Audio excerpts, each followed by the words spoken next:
খন্দকের যুদ্ধের সময় হযরত জাবের রাদিয়াল্লাহু তাআলা আনহু ডাকলে বললেন, ইয়া রাসূলুল্লাহ, ইয়া হাবিবাল্লাহ, নবী গো, আমি আপনি সহ কিছু লোকের জন্য খাবারের আয়োজন করেছি গো নবী, আপনি চলে আসেন। তখন জাবেরের বিবি খবরটা পৌঁছে দিয়েছে। জাবেরের বিবি বলেছে, রাসূলকে গিয়ে দাওয়াত দিয়ে এসো বন্ধু, হাদিস শরীফের মধ্যে এসেছে। এবার হযরত জাবের রাদিয়াল্লাহু তাআলা আনহু এসে দাওয়াত দিলেন, ইয়া রাসূলুল্লাহ, ইয়া হাবিবাল্লাহ, নবী গো, আপনি এবং কিছু সংখ্যক সাহাবীকে নিয়ে আপনি আসেন আমার বাড়িতে দাওয়াত। যখন জাবের দাওয়াত দিল, নবীজি দাওয়াত দেওয়ার পরে বন্ধু নবীজি সঙ্গে সঙ্গে সমস্ত মুহাজির সমস্ত আনসারদেরকে ডেকে ডেকে বললেন, তোমরা সবাই মিলে চলে আসো, জাবেরের বাড়িতে দাওয়াত খেতে যাব। জোরে জোরে বলেন না সুবহানাল্লাহ। কোথায় যাব? জাবেরের বাড়িতে দাওয়াত খেয়ে যেতে যাব বন্ধু। মাত্র হাদিস শরীফের মধ্যে এসেছে। রহমত কি জিনিস আমি আপনাদেরকে বুঝাই, কারণ বর্তমানে বাংলাদেশে আমার নবীর সাথে দুশমনি করার মানুষ দিন দিন বেড়েই চলেছে। কথা বলেন, চলছে কিনা? নবীজির দোষ শুধু খুঁজে খুঁজে বের করে, নবীজির ত্রুটিগুলো শুধু খুঁজে খুঁজে বের করে। ও বন্ধু, এই জন্য আমি আপনাদেরকে বলে দিতে চাই, এবার জাবের দাওয়াত দিয়েছে নবীজি সহ কয়েকজনকে নিয়ে। এখানে বন্ধু মুহাজির আনসার মিলে উপস্থিতি আছে প্রায় 1000। কত হাজার? 1000। রুটি মাত্র হবে 350 আটার রুটি, মাত্র 350 আটার রুটি। এবার জাবের দাওয়াত দিয়ে বাড়ির দিকে রওনা হলো, আয়োজন করবে। এবার আমার নবীজি সকলকে ডেকে ডেকে বললেন, তোমরা সবাই চলো, আজকে জাবেরের বাড়িতে দাওয়াত, তোমরা সবাই চলো। এবার বন্ধু রওনা দিলেন।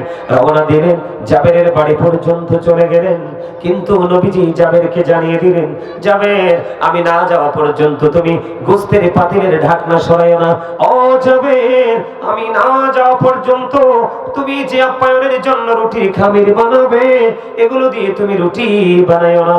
তারপরে বন্ধু জাবেরকে বলে দিলেন। ধীরে ধীরে প্রাণের নবীজি ওই জাবেরের বাড়িতে চলে গেলেন।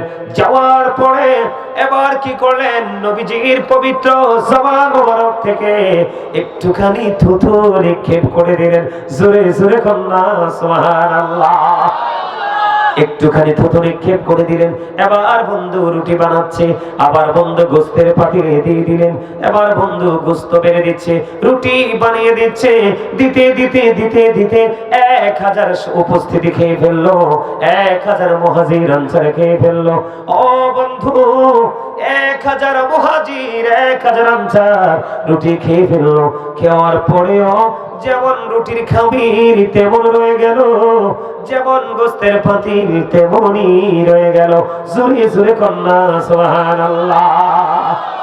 এখানে বন্ধু একটা মজার বিষয় হলো, নবীজির থুতু মোবারক এখন আপনারা আমার দেখবেন আমাদের মধ্যে অনেক মৌলবি বের হয়েছে, অনেক মানুষ বের হয়েছে, নবীকে বলে আপনারা আমার মতো, বলে কি বলে না?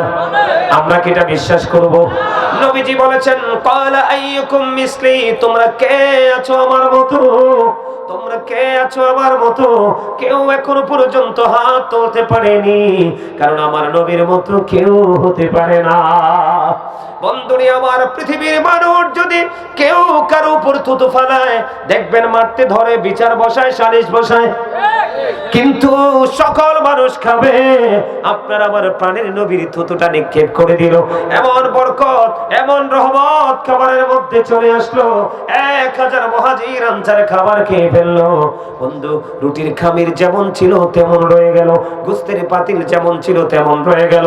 জোরে জোরে কন্যা সুবহানাল্লাহ। আরো জোরে বলুন না সুবহানাল্লাহ। আজকে আমরা ইচ্ছে মতো খাওয়ার পরেও বন্ধু, আজকে আমরা ইচ্ছে মতো খাওয়ার পরেও তৃপ্তি আসে না। আবার ইচ্ছে মতো খাইতে গেলে খাবার পাতিলে খাবার থাকে না। কিন্তু দেখেন, দাওয়াত দিয়েছি মুষ্টিময় কয়েকজনকে, নবীজি নিয়ে গেলেন 1000 উপস্থিতি, সবাই মিলে খেয়ে ফেললো এবং খাওয়ার পরে খাবার অবশিষ্ট রয়ে গেল। এর চেয়ে বড় নিয়ামত, এর চেয়ে বড় রহমত আর কি হতে পারে?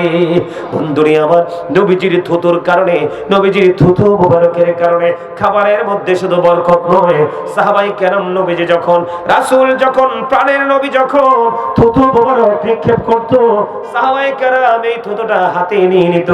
হাতে নিয়ে নেওয়ার পরে তারা মুখের মধ্যে, বডির মধ্যে মেসেজ করে দিত। হাদিস শরীফের মধ্যে এসেছে বন্ধু, এই মেসেজ যখন করে দিত তাদের স্কিনটা সিল্ক হয়ে যেত। জোরে জোরে কন্যা সুবহানাল্লাহ, আর জোরে বলেন না সুবহানাল্লাহ। বন্ধুরে আমার, নবীজির একজন দাসী ছিলেন, আপনারা জানেন কিনা জানি না, উম্মে আয়মন। আপনার আমার গায়ে যদি একটা ফোঁটা প্রস্রাব থাকে, আপনার আমার গায়ে যদি একটা ফোঁটা প্রস্রাব পড়ে, জেনে শুনে বুঝে জানো পড়ে আপনি নামাজ পড়বেন। যদি মনে করেন আমার কোনো সুযোগ নাই, তখন আপনি কি করবেন? এই জায়গাটা চিহ্নিত করার পরে ধুয়ে দিবেন। কারণ হলো হাদিস শরীফের মধ্যে এসেছে, লা তাকবালু সালাতুম বিগাইরি তুহুর ওয়ালা সাদাকাতুম মিন গুরুর। পবিত্রতা ছাড়া ইবাদত কবুল হয় না, হালাল টাকা ছাড়া দানও কবুল হয় না। আপনার আমার প্রস্রাব পড়লে শরীর নাপাক হয়ে যায়, জামা নাপাক হয়ে যায়, ধুত করতে হয়। প্রস্রাব নিয়ে নাপাকি নিয়ে নামাজ পড়া যায় না। ও বন্ধু, নবীজি এমন একটা রহমত, নবীজি এমন একটা নিয়ামত উম্মতের জন্য। নবীজির বরকতময় দাসী, নবীজির প্রস্রাব মুবারক খেয়ে ফেললো উম্মে আয়মান। নবীজি জানিয়ে দিল, রে উম্মে আয়মান, তুমি প্রস্রাব খেয়ে ফেলেছো। ইয়া রাসূলুল্লাহ, ইয়া হাবিবাল্লাহ, নবী গো, আমার কাছে মনে হয় এর চেয়ে বড় নিয়ামত আর কিছুই আমার জীবনে খাইনি। ইয়া রাসূলুল্লাহ, ইয়া হাবিবাল্লাহ, নবী গো, আমার কাছে মনে হয় আমি এর চেয়ে নিয়ামত আমার জীবনে আর কিছু খাইনি। আমার নবীজি জানিয়ে দিলেন উম্মে আয়মানকে জান্নাতের সংবাদ, যিনি দুনিয়ায় থাকা অবস্থায় নবীজির প্রস্রাব মুবারক ভক্ষণ করার কারণে জান্নাতি বলে ঘোষণা দেওয়া হয়েছে।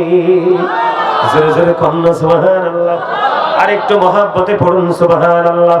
বন্ধুরে আমার, শুধু এখানে একান্ত নয়, আপনার আমার প্রাণের নবী এত বড় নিয়ামত, আপনার আমার জন্য এত বড় রহমত, আপনার আমার জন্য বন্ধু এত বড় বরকত। নবীজি মদিনায় থাকা অবস্থায় 27টি যুদ্ধ করেছেন। কয়টি যুদ্ধ? 27টি যুদ্ধ করেছেন। এর মধ্যে সবচেয়ে বড় যুদ্ধ হলো উহুদের যুদ্ধ। বন্ধুরে আমার, আপনার আমার প্রাণের নবীর যখন দান্দার মোবারক শহীদ হয়ে গেল, দান্দার মোবারক শহীদ হয়ে যাওয়ার পরে ও বন্ধু, মালিক বিন সিনান দেখতে পাইলেন আপনার আমার নবীজির জবান মোবারক থেকে, মুখ মোবারক থেকে বন্ধু লোহ মোবারক প্রবাহিত হচ্ছে। মালিক বিন সিনান দেখে সহ্য করতে পারলেন না, তিনি মেনে নিতে পারলেন না। আমার নবী, আল্লাহর প্রিয় হাবিব, হাবিবুল্লাহ, ও বন্ধু, তিনি ওনার রক্ত মোবারক মাটিতে পড়বে, জমিনে পড়বে, এটা তিনি সহ্য করতে পারলেন না। এবার মালিক বিন সিনান কি করলেন? আপনার আমার প্রাণের নবী লোহ মোবারক বের হচ্ছে, মালিক বিন সিনান শুধু বন্ধু বিরামহীন ভাবে শুধু ভক্ষণ করতেছে। আমার নবীজি ডাক দিয়ে বললেন, রে মালিক বিন সিনান, ওই রক্তটা ভক্ষণ করো না, এই রক্ত ভক্ষণ করো না। ইয়া রাসূলুল্লাহ, ইয়া হাবিবাল্লাহ, নবী গো, ও প্রাণের নবী, আমি আল্লাহর ইজ্জতের কসম করে বলছি গো নবী, আমি আপনার একটা ফোঁটা রক্ত উহুদের জমিনে পড়তে দেব না। জোরে জোরে বলুন না সুবহানাল্লাহ। ইয়া রাসূলুল্লাহ, ইয়া হাবিবাল্লাহ, নবী গো, আমি আপনার একটা ফোঁটা রক্ত উহুদের জমিনে পড়তে দিব না ইয়া রাসূলুল্লাহ। এই কথা বলার পরে বন্ধু মালিক বিন সিনান নবীজির রক্ত মোবারক চুষতে শুরু করলেন, নবীজির রক্ত মোবারক ভক্ষণ করতে শুরু করলেন। ওই পর্যন্ত নবীজির লোহ মোবারক খেতে থাকলেন, যেই পর্যন্ত নবীজির এই পবিত্র জবান থেকে পবিত্র রক্ত মোবারক বের হতে লাগলো। এই করতে করতে করতে করতে মালিক বিন সিনান পুরো রক্তটা যখন ভক্ষণ করে ফেললো, আমার নবী গোটা পৃথিবীকে জানিয়ে দিল, রে পৃথিবীর আমার উম্মত, তোমরা দুনিয়ায় যদি কোনো জান্নাতি মানুষ দেখতে চাও তাহলে এই মালিক বিন সিনানকে দেখে নাও।